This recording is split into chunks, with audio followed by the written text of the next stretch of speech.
This week on Mike Text It Out, we have more talk about the coronavirus, some flip phones get foiled as we slide into the future, and more as we, together, as a people, check it out.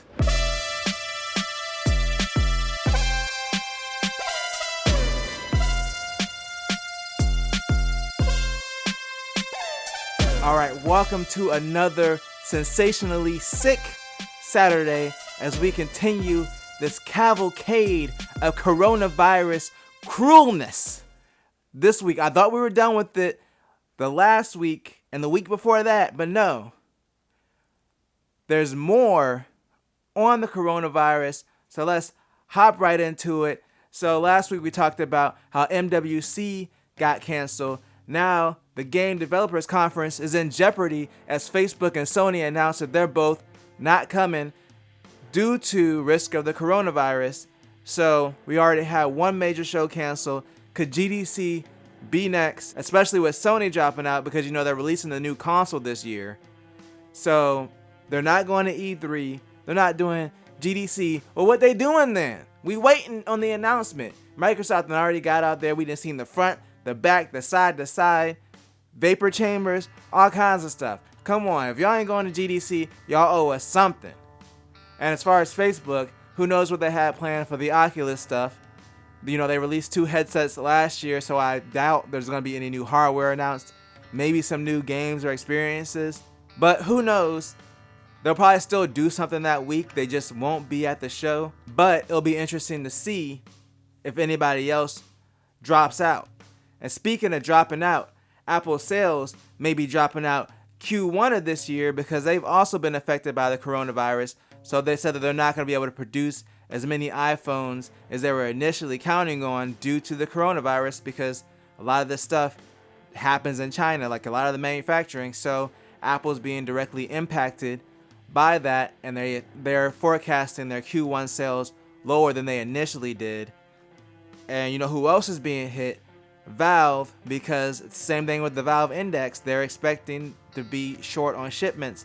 And this is really going to impact Valve potentially more than Apple because one of the things that you got with the Valve Index was Half-Life Alyx for free.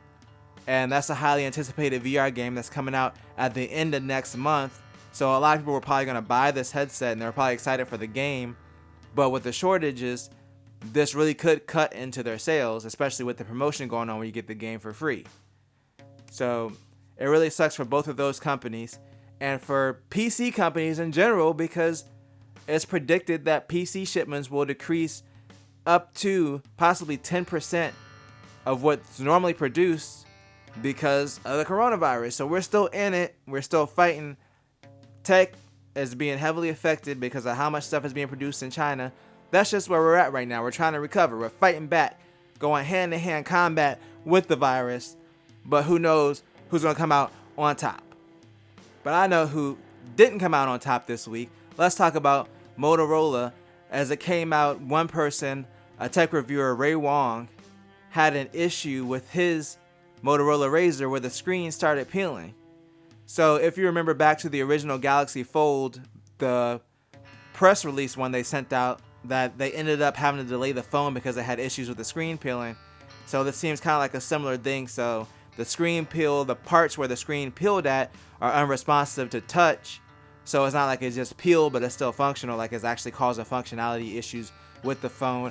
Obviously, with him being a tech reviewer, they'll probably just send him a new phone, but hopefully this doesn't happen to anybody who went out and bought this phone because it's like $1,400. But it is a reminder that this is literally like version 1. Like we're still in beta for this technology. So if you're investing this much money in one of these foldable phones, the technology still is new. You're not spending $1,400 to get the most durable phone. You're spending $1,400 to get the newest technology. And with that, there comes problems. Like your screen might peel off. You might be walking down the street like, oh, you dropped your screen protector and you look down, it's your whole screen on the floor. And you just like, I don't know. I mean, it's in beta still, so you can't even call nobody because your screen on the floor. Like, what are you really doing? Like, what's going on? And speaking of screens, the Galaxy Z, we talked about it. I praised it for having the glass screen. thinking that it's more durable. Wrong. So jerry-rig everything. Actually did a video. He does like these torture videos, durability tests. I really don't watch him that much, but basically what it came down to is technically, yes, the screen is glass, but it's closer to a glass coating because it's not really any more durable than the plastic screens on like the Galaxy Fold or the Motorola Razr. So it's more of like a feel. And Samsung has been upfront about it. They said that basically you have to treat the screen gently, like it's pretty much like an eggshell. It's going to break at any time. But it's pretty much been confirmed that, yes, while the screen is glass and it has the glass feel, it doesn't feel plasticky, it's still just as delicate as any other folding phone. So again, this is like phase 1, beta. Your screen might fall off, someone might step on it, and like, dog, you just stepped on my screen. And like, why would your phone screen be off? Like, look, I'm in this beta right now. Leave me alone. That's where we're at right now in life with folding phones. And another issue that popped up with the Galaxy Z, not that I'm trying to harp on it, so iFixit also did a tear down. I mean, everybody's just tearing this phone down and abusing it. It's really horrible. But one thing that they did different from when they made the Galaxy Fold is they put little brushes inside of the hinge mechanism to like scoop dust out as you open and close the phone. So the brushes basically go back and forth and scoop the dust out. But when they tore it down, they noticed that it really didn't help that much with dust not getting in the hinge mechanism. So there you go. So yeah, it's still, again, we're still in beta. So what does that say about the durability of the phone? Nobody really knows right now. It's $1,400. So you're really taking a chance. And yes, dust can cause a lot of issues, especially if it's getting in something like a hinge. That's going to cause more wear over time. So again, you're buying into this because of the new experience, but you really don't know how long this phone is going to last. They're not the most durable phones right now. So unless you're like a super mega enthusiast, you might want to wait a few years until they get a lot of these issues ironed out. And then we'll be Gucci. But by then, we might have already moved on to the next thing, because when NWC got canceled, looping back around to the coronavirus, it was revealed that TCL had plans to show off their sliding phone. So images have gotten out there of TCL Sliding Phone prototype, where it's basically like a normal size phone, and instead of folding, it slides out and you get like a big tablet size 7-inch screen. I think this concept is extremely cool, because one of the things that I've seen other reviewers complain about with the foldable phones is you still have that crease in the middle of the phone, and with the sliding phone, obviously you get rid of that crease, but there's always the risk of the sliding mechanism failed. And if anybody remembers back in the day when people had that like Kira and everything, people with the slider phones, their phones will always be breaking first before it's flip phone people. Not saying there's anything wrong with the sliders, but historically, sliders haven't been the greatest thing for phones. But again, this is a prototype. It might not actually ever come out, or if it does come out, it might not even be in this form.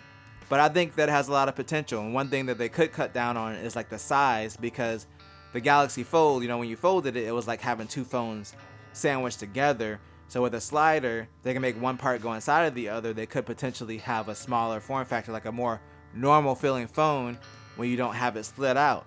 And then, like I said, you get rid of that crease. So I'm really interested to see what TCL might do with this technology, or if someone else takes a stab at it, like Samsung, or pretty much everybody that makes Android phones, because they're all going to start making their foldables, and it's going to become a whole thing. Then they're all going to break. We're just going to be walking down the street, just step on people's screens all the time. People are going to be mad. And I'm going to be mad if you don't like, share, and subscribe, and tell a friend, and tell a coworker, and always do at least 2 things at the same time. Peace.